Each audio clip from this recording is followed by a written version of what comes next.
ECE, sujet 40, diagramme polynique. Nous avons trouvé le sujet sur la banque en ligne des sujets EduSchool. Lisons le sujet ensemble. Il existe différents moyens de suivre l'évolution du climat au cours des temps géologiques.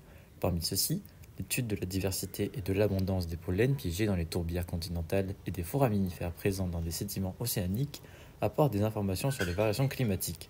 On estime que le dernier grand changement climatique global s'y effectue entre moins 18 000 et moins 8 000 ans. On cherche par différentes études à caractériser et dater approximativement ce dernier grand changement climatique global affectant le domaine continental et océanique. Le protocole nous est donné. Il faut réaliser une lame mince de pollen à l'aide d'un échantillon donné.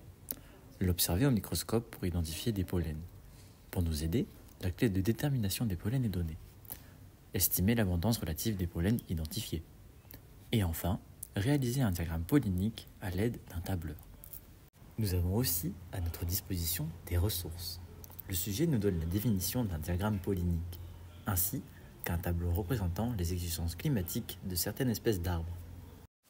Tout d'abord, il faut réaliser notre lame mince de pollen à l'aide de 7 échantillons de pollen coloré fournis. Il suffit de prendre une goutte de ce pollen à l'aide de la pipette et de le déposer sur la lame. Ensuite, il reste à déposer la lamelle dessus. On obtient alors notre lame mince et on peut essuyer à l'aide d'un papier filtre le résidu qu'il y a sur le côté. On peut maintenant l'observer au microscope. À l'aide de la clé de détermination des pollens, nous avons pu identifier 3 pollens différents. Le premier est un pollen de noisetier avec 3 pores. Le second est un pollen de chêne avec 3 sillons. Et le dernier est un pollen d'aulne avec 4 spores ou plus. On calcule ensuite leur abondance relative dans la lame mince en divisant le nombre de pollens d'une certaine espèce par le nombre de pollens total identifié. Pour le sens donné à la communication, nous avons décidé de réaliser un tableau référençant les espèces de pollen trouvées dans la lame mince, leur abondance relative et les exigences climatiques des espèces que nous avons trouvées grâce aux ressources données dans le sujet. On comprend alors qu'il y a 18 000 ans ou 8 000 ans, l'âge estimé de l'échantillon, il y avait un climat tempéré à chaud et plutôt humide. Cela nous aide à caractériser le dernier grand changement climatique terrestre présenté dans le sujet. À l'aide d'une banque de données qui n'est pas la réelle banque de données du sujet, mais une que nous avons étudiée au cours de l'année, nous avons pu réaliser un diagramme polynique de la fréquence des pollens en fonction de leur âge. Penchons-nous sur le diagramme. Nous avons représenté la fréquence des pollens identifiés dans la lame mince précédemment, ainsi que la fréquence du graminé en vert, représentative d'un climat froid et sec en comparaison. On remarque qu'il y a 18 000 ans, la fréquence de graminées était très élevée, atteignant les 43%.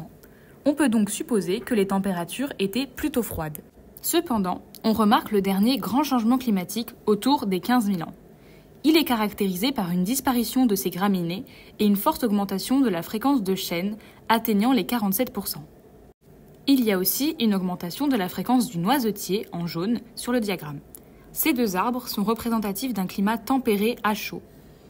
On peut aussi observer la fréquence d'aulne en bleu. On voit qu'il est très peu présent tout au long du diagramme.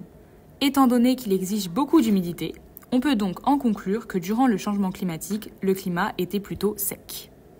Retour maintenant aux consignes. Étant donné que la stratégie nous était déjà donnée, il faut avoir un esprit critique à la fin du TP. On peut donc comparer les résultats de la lame mince qui indiquait une forte abondance d'aulne avec le diagramme qui en indiquait très peu.